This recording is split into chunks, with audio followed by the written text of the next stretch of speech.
Hello दोस्तों, मैं आशुतोष कुमार। आप देख रहे हो सबका नॉलेज यूट्यूब चैनल। आज बहुत ही खास पोएम लेके आप लोग के लिए आया हूँ मैं। मदर एट 66 रिटन बाय कमला दास। ये जो पोएम है ना, इमोशनल पोएम है, इमोशन को दिखाता है। 66 जो देख रहे हैं एज, जैसे कि क्लास 12 का जो भी 2 चैप्टर पढ़ाए हैं, लास्ट लेसन लॉस्ट स्प्रिंग, इसके बाद इस पोएम को स्टार्ट करें। सब फ्लेमिंगो बुक से है। Flamingo book, Vistas book, 2 book है। सारा सिलेबस वगैरह डिटेल में बता दिया हूँ। और बहुत सारे स्टूडेंट जो हमसे जुड़े हैं, पढ़ रहे हैं, इसीलिए मैं डिटेल में एक्स्ट्रा कुछ नहीं बता रहा हूँ। जो आज पढ़ाऊंगा उसी के बारे में डिटेल बताऊंगा। तो आज जो पोएम है ना, तो पोएम समझिए कि पोएम पहला पोएम है, फर्स्ट पोएम स्टार्ट करने जा रहे हैं। और जो फ्लेमिंगो बुक है, फ्लेमिंगो बुक का भी ये पहला पोएम है। तो बहुत ही खास कमला दास के बारे में, अगर इनका जन्म वगैरह के बारे में देखा, सब कुछ लाइन में देखेंगे। 31 मार्च 1934 का जन्म हुआ था इनका। मालाबार डिस्ट्रिक्ट, जो अब उस समय त्रिशूर डिस्ट्रिक्ट के नाम से केरला में, आज केरला जो है ना, तो केरला में त्रिशूर डिस्ट्रिक्ट पहले था, अभी मालाबार डिस्ट्रिक्ट है। तो वहाँ पे इनका जन्म हुआ था। 31 मई 2009 को मृत्यु हो गया था, मर गई थी। तो यहाँ पे सबको दिया हुआ बुक में 1934 से लेकर 2009 तक। पिता का नाम था, क्या था, VM नैयर नाम था पिता का। मैनेजिंग एडिटर थे, मलयालम डेली न्यूज़ में लिखते थे। उसके बाद नालपति बालमणि क्या है, अम्मा, ये सब माता का नाम है। आगे सब बताऊंगा। फिर इनका पेन नेम था माधवी कुट्टी। माधवी कुट्टी पेन नेम समझते क्या होता है? पेन नेम वैसा नाम कहा जाता है ना, मैं केवल नाम से जानता हूँ, उनको मैं देखा नहीं हूँ। फेसबुक पे, व्हाट्सएप पे दोस्त होते हैं ना, दोस्त को मैं नाम से जानता हूँ, तो पेन नेम हो गए। लेकिन पोएट के थ्रू से देखा जाए ना, तो जो पोएट अपने अलग अलग क्षेत्र में जो रियल नाम होता है, रियल नाम को छिपा के दूसरा नाम से लिखते हैं, दूसरा लैंग्वेज में पोएम लिख रहे हैं ना, तो नाम को छिपा कर, कोई एक्स्ट्रा नाम से कोई पोएम लिखते हैं, कोई स्टोरी लिखते हैं, उसी को बोलते हैं पेन नेम। ठीक है, तो पेन नेम इनका माधवी कुट्टी था। माधवी कुट्टी उसमें बहुत सारे मतलब कि पोएम को लिखे थे। तो इनके बारे में ज़्यादा नहीं पढ़ेंगे, थोड़ा बहुत जानकारी रखेंगे। कभी कभी पूछता है कि कब लिखे थे, मतलब किस लैंग्वेज में लिखते थे, क्या इनका हॉबीज़ था। कभी कभी चांस बहुत कम रहते हैं, ठीक ना। तो वो सब डिटेल बाद में MCQ वगैरह कराऊंगा ना, फिर क्वेश्चन आंसर दूंगा, तो वो सब बाद में होंगे। अभी थोड़ा सा लाइन बाय लाइन देख लेते हैं। चलिए, 2 मिनट टाइम वेस्ट करने के बाद, हाँ, पोएटिक डिवाइस बहुत ही खास है। आज का जो पोएम है, इसमें बहुत सारे पोएटिक डिवाइस है। तो पहले लाइन बाय लाइन पोएम को एक्सप्लेन कर दूंगा, उसके बाद पोएटिक डिवाइस को समझाऊंगा। क्योंकि अगर पढ़ाते गए समझाते गए ना, तो बहुत कन्फ्यूजन हो जाएगा। बहुत सारे पोएटिक डिवाइस है। वैसे तो मैं पोएटिक डिवाइस पे एक वीडियो बना दिया हूँ, उसका डिस्क्रिप्शन में लिंक दे दूंगा। आप वहाँ से उस वीडियो को देख के पहले पोएटिक डिवाइस को समझ लीजिए कि क्या इलिट्रेशन होते हैं, क्या यूनियंस होते हैं। पोएटिक डिवाइस में लाइक सिमली का कब यूज किया जाता है, सिमली में मेटाफर है, बहुत सारे पर्सोनिफिकेशन, सबका यूज इसमें होगा। तो इससे अच्छा है कि आप पोएटिक डिवाइस का पहले वीडियो देख लीजिए। मैं खुद बनाया हूँ, बोर्ड पे बनाया हुआ है, तो डिस्क्रिप्शन में लिंक दे दिया, वहाँ से आप देखिए, पढ़िए। नहीं तो वैसे तो मैं समझाऊंगा ही, ठीक है। तो आपका टाइम वेस्ट किया है, 2 या 3 मिनट टाइम वेस्ट किया है, तो थोड़ा सा इंट्रोडक्शन दे दिए कैसे क्या है इनके बारे में। तो ज़्यादा मैं बात नहीं करूँ, ये जो पोएम है, इसका थीम की बात करता हूँ। तो इसका जो पोएम का जो थीम है, मेन थीम किस पे लिखा गया है, तो इसका थीम होता है ageing and fear of separation. यही थीम है कि एजिंग, हर एक व्यक्ति, बच्चा बड़ा होगा, मतलब बूढ़ा होगा, मौत के मुंह में जाएगा। तो एजिंग है ना, ageing is the natural process, आगे हम लोग देखेंगे। एंड फियर ऑफ सेपरेशन, अलग होने का डर, माता का बच्चा से अलग होने का डर। तो वही जो लेखिका है कमला दास, कमला दास को भी अपने माता से अलग होने का डर है। तो यह दोनों थीम पर मेरे दोस्त इस पोएम को लिखा गया है। तो चलिए line by line about the poet को देख लेते हैं, उसके बाद हम लोग पोएम को देखेंगे, और उसके बाद हम लोग क्या करेंगे कि इसका पोएटिक डिवाइस को देखेंगे। इस पोएम में एक और बात खास है, इमेंजमेंट के रूप में लिखा है। इंजेममेंट, ENGJMBMENT, इंजेम्बमेंट। इंजेम्बमेंट क्या होता है भैया? इंजेम्बमेंट कहने का मतलब कि वैसा पोएम जिसमें कहीं पे फुल स्टॉप नहीं रहता है, एक ही लाइन में पूरा को लिखा जाता है पोएम को। कॉमा दिया जाएगा, ठीक है ना, पंचुएट साइन में कॉमा कॉमा दे देंगे, लेकिन कहीं पे फुल स्टॉप नहीं रहेंगे। और पूरा पोएम को देखिएगा ना, तो पूरा पोएम एक ही लाइन में लिखा है, तो इसी को बोलते हैं इंजेम्बमेंट। ठीक है, ऐसे नोट्स में बताऊंगा, मैं मेरा नोट्स में सब लिखा हुआ है। तो आगे मैं नोट्स दूंगा ना क्वेश्चन आंसर, तो बता दूंगा उसमें भी। तो बहुत सारे खास, इस पोएम का जो पहला पोएम है ना, बहुत ही खास, बहुत ही इंटरेस्टिंग है। तो चलिए स्टार्ट करें ना। रेडी समझने के लिए, लाइन बाय लाइन समझने के लिए स्टार्ट है हम लोग। चलिए, कमला दास, जैसे कि बताएं कि 31 मार्च 1934 का जन्म हुआ था, और जो इनका मृत्यु हुआ था वह 31 मई 2009 को हुआ था। बोर्न इन मालाबार, ठीक है ना, केरला में जन्म हुआ था। उस समय त्रिशूर डिस्ट्रिक्ट के नाम से जाना जाता था जब इनका जन्म हुआ था 1934 में, ठीक है ना। मालाबार डिस्ट्रिक्ट, अभी उसका त्रिशूर डिस्ट्रिक्ट नाम है, अभी सॉरी मिस्टेक हो गया, अभी उसका त्रिशूर डिस्ट्रिक्ट है। उस समय मालाबार था, कब? जब इनका जन्म हुआ था, ठीक है। सी द रिकॉग्नाइज है तो one of the India most foremost poet. इनको रिकॉग्नाइज, मैंने पहचाना गया है भारत के, मैंने फॉरमोस्ट कहने का मतलब कि सबसे आगे वैसा पोएम है जो हर एक पोएम में से सबसे आगे इनका मतलब पहचान बना हुआ है भारत में।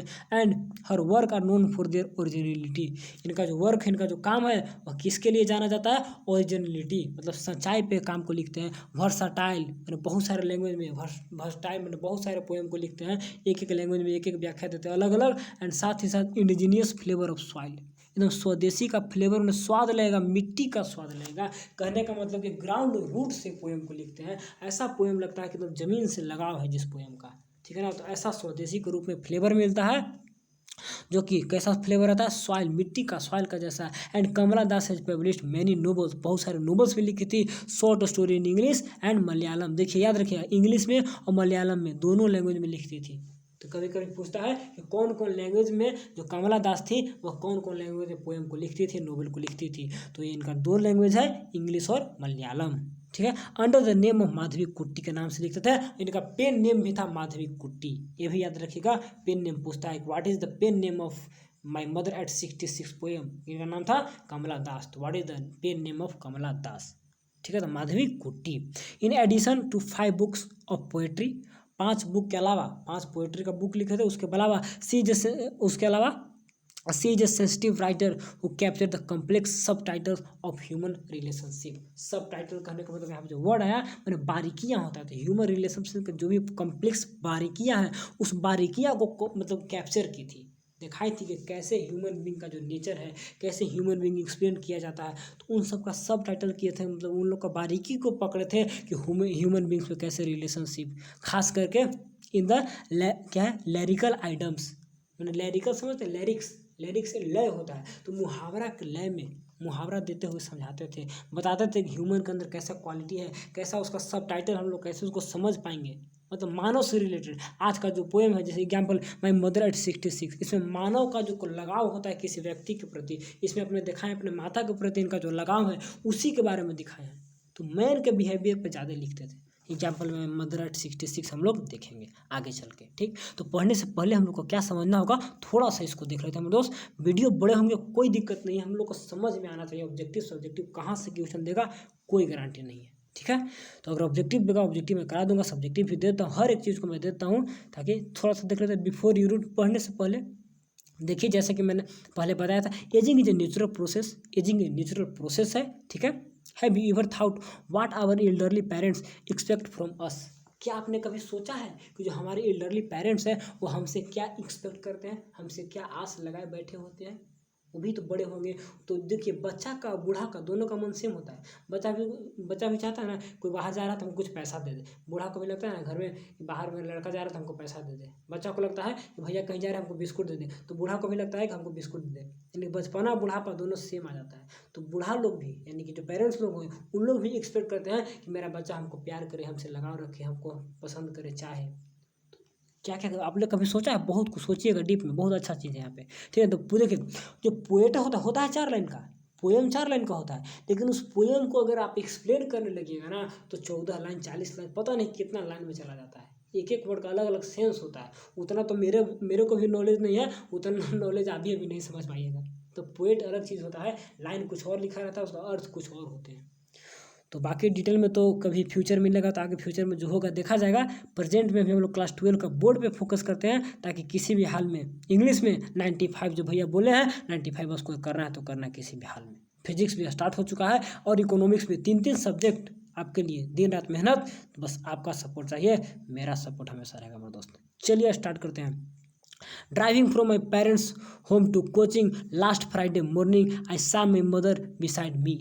देखिए, लास्ट फ्राइडे को कर रही है। जब लेखिका इस पोएम को लिख रही है तो उस पोएम के लिखने वक्त के 1 सप्ताह पहले, लास्ट फ्राइडे, पिछले फ्राइडे की बात कर रही है कि ड्राइविंग फ्रॉम कहाँ से, पेरेंट्स होम, यानी माता पिता का घर से कोचिन जा रही थी, कोचिन एयरपोर्ट। तो कोचिन वहीं पर जा रही थी एयरपोर्ट में, तो अपनी मम्मी को देखी कि मेरी जो माता है मेरी बगल में बैठी हुई है। तो ड्राइविंग कर रही थी तो कार से न कर रही होगी या कोई भी 4 व्हीलर गाड़ी होगा, तो उसी गाड़ी में ड्राइविंग कर रही थी। लास्ट फ्राइडे का घटना इसको याद आ रहा है कि मेरी मम्मी मेरी बगल में बैठी थी और मैं कोचिन जा रहा था। कोचिन कहाँ पे है? केरला में एक जगह है मेरे दोस्त, तो वहीं पे फ्लाइट एयरपोर्ट पे जा रही थी। आगे देखें, डोज झुक रही थी, ओपन माउथ, मुंह खुला हुआ था, हर फेस एशियन लाइक दैट, उनका जो फेस था वो कैसा था, एशियन समझते हैं, एशियन कहने का मतलब एकदम समझिए कि फीका पड़ गया चेहरा, मतलब चेहरा पे कोई रंग नहीं है, तो एशियन हो चुका है, लाइक दैट कैसा, corpse and realize with pain, corpse मैंने होता है लाश, तो उनका लाश की तरह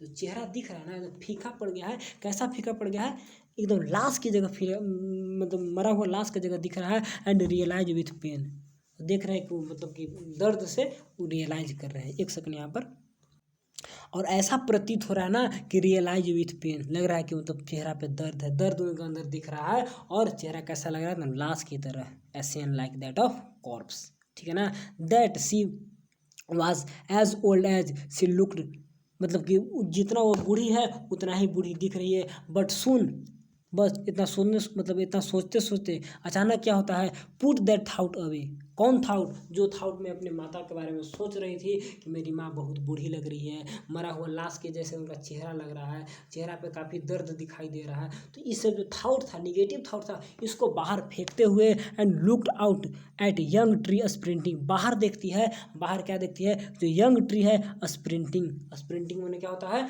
मतलब रन फास्ट, थोड़ा सा स्पीड में, पूरा स्प्रिंटिंग आगे देखिएगा दिया है, शॉर्ट फास्ट रेस होता है, रनिंग करना होता है, छोटे समय के लिए रनिंग करना, तो पेड़ रनिंग कर रहे हैं, तो क्या पेड़ रनिंग करते हैं, जी नहीं, हम लोग गाड़ी में बैठते हैं तो पेड़ पेड़ देखते हैं ना, पेड़ रनिंग कर रहे हैं, तो पेड़ कभी नहीं रनिंग करते हैं मेरे दोस्त, हम लोग रनिंग करते हैं, आगे हम लोग देखेंगे क्या क्या इसमें पोएटिक डिवाइस यूज हुए हैं, अभी बस पोएम को समझिए, आगे बताऊंगा कहाँ पे कौन से पोएटिक डिवाइस है, ठीक है, the married children spilling out their homes, married children, spilling मैंने कहा छलकना, तो घर से बच्चे छलक रहे हैं, छलकने का मतलब बाहर निकल रहे हैं, ठीक है, but after the airport security check, लेकिन जब एयरपोर्ट पे सिक्योरिटी चेक हुआ उसके बाद स्टैंडिंग फ्यू यार्ड्स, मतलब कि यार्ड में क्या होता है, यार्ड में फीट कहा जाता है, एक यार्ड में 3 फीट होता है, तो 3 फीट में दूर था, खड़ा था, कहाँ पर, सिक्योरिटी जो चेक हुआ एयरपोर्ट उसके बाद 3 फीट दूरी पे खड़ा था, अवे था, and I looked again at her, दोबारा मैं अपने माता के ऊपर देखा, ठीक है ना, एंड वेन पेल, वेन मैंने समझते क्या होता है,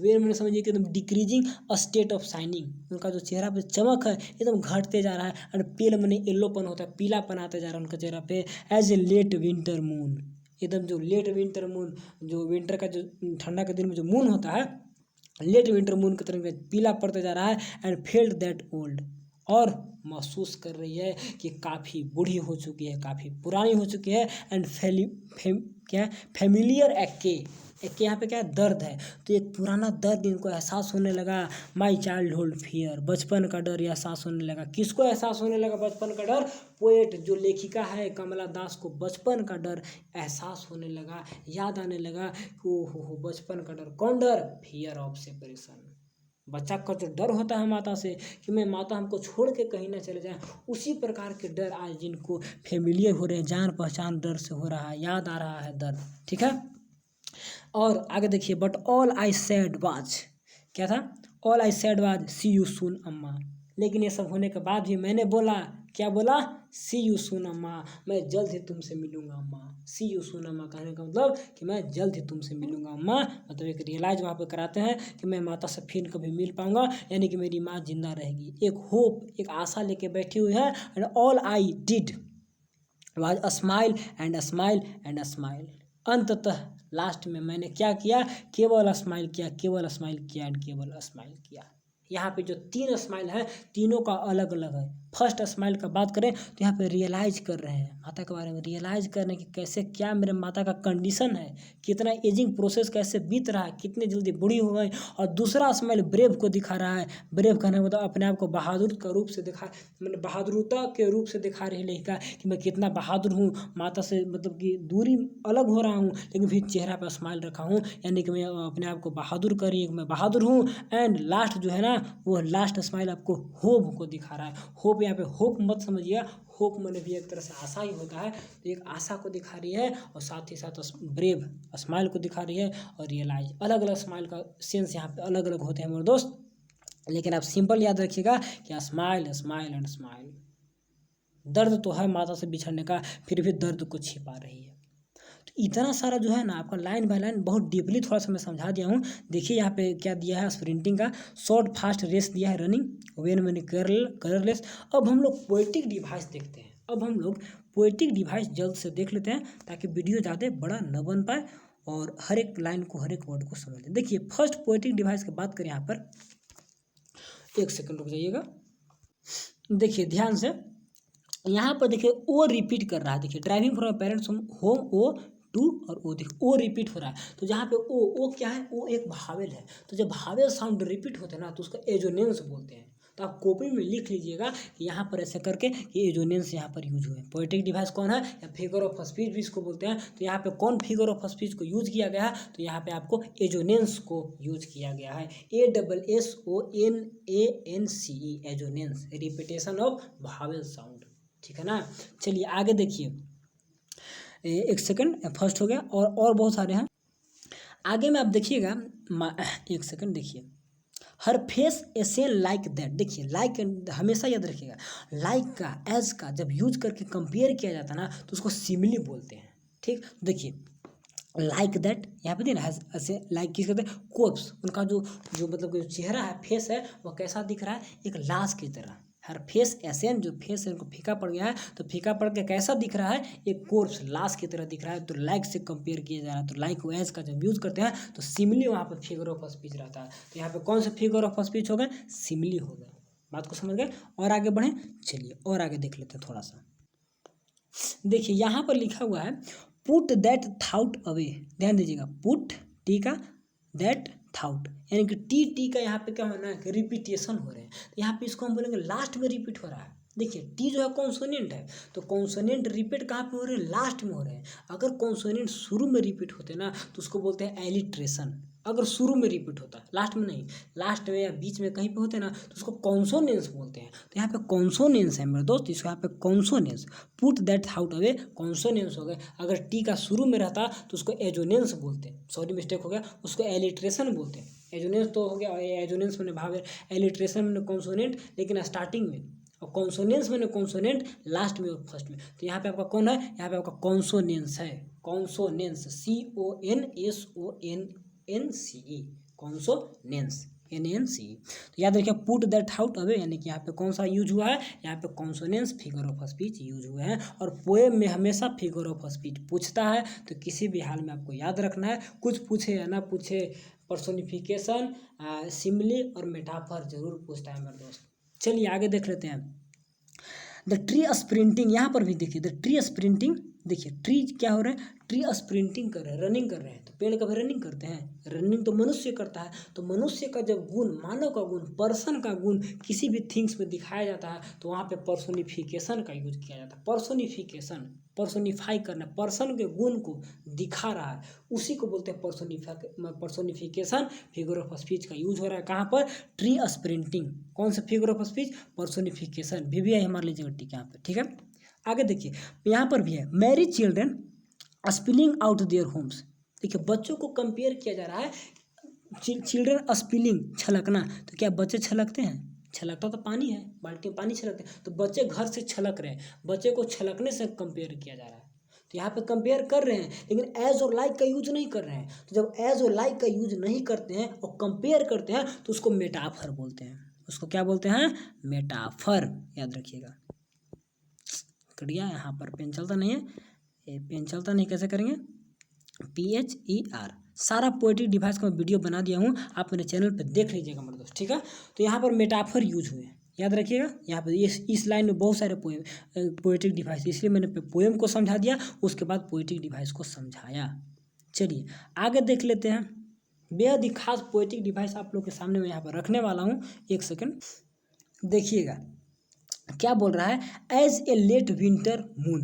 एज, देखिए एज और लाइक का जब भी यूज किया जाता है तो वहाँ पे कौन से फिगर ऑफ स्पीच यूज होते हैं, वहाँ पे सिमिली होता है। तो यहाँ पे माता का यूज, मतलब फेस को कंपेयर किया गया winter late morning, late winter जो मून होता है, तो वहाँ पे मून जो है लेट विंटर मून, तो उसमें मून एकदम पीला पड़ जाता है, एकदम उसका मतलब सही थाउट नहीं निकलता है। तो मून से यूज किया गया, विंटर मून को दिखाया गया। विंटर मून कहने का मतलब कि एकदम कमजोर दर्द भरा उसमें दिखता है चेहरा, तो वैसा इनका फेस को मतलब कंपेयर किया गया, तो एज का यूज किया है, तो यहाँ पे कौन हो गए, यहाँ पर भी मेरे दोस्त आपका सिमिली हो गया। स्टार्टिंग में यहाँ पर लाइक का यूज किए थे, तो वहाँ पर भी सिमिली थे, तो सिमिली का यूज हुआ, मेटाफर का यूज हुआ, पर्सोनिफिकेशन का यूज हुआ, और साथ ही साथ एजोनेंस का यूज हुआ, और कॉन्सोनेंस का यूज हुआ।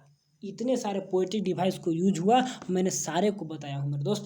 20 मिनट के वीडियो बन चुके हैं, और एक एक लाइन, एक एक वर्ड, थ्योरी, थॉट, क्या बेसिक चीज़ है, क्या थीम है, क्या पर्सनिफिकेशन, कहाँ कैसे, क्या हर एक चीज़ को बता दिया हूँ। बस फिर भी थोड़ा सा डाउट रहता है तो पर्सनिफिकेशन वाला वीडियो डिस्क्रिप्शन में लिंक मिल जाएगा, जरूर देख लीजिएगा, जरूर पढ़ लीजिएगा मेरे दोस्त। तो आज के लिए इतना ही, मिलेंगे कभी अगले वीडियो में। बस थैंक्स फॉर वॉचिंग।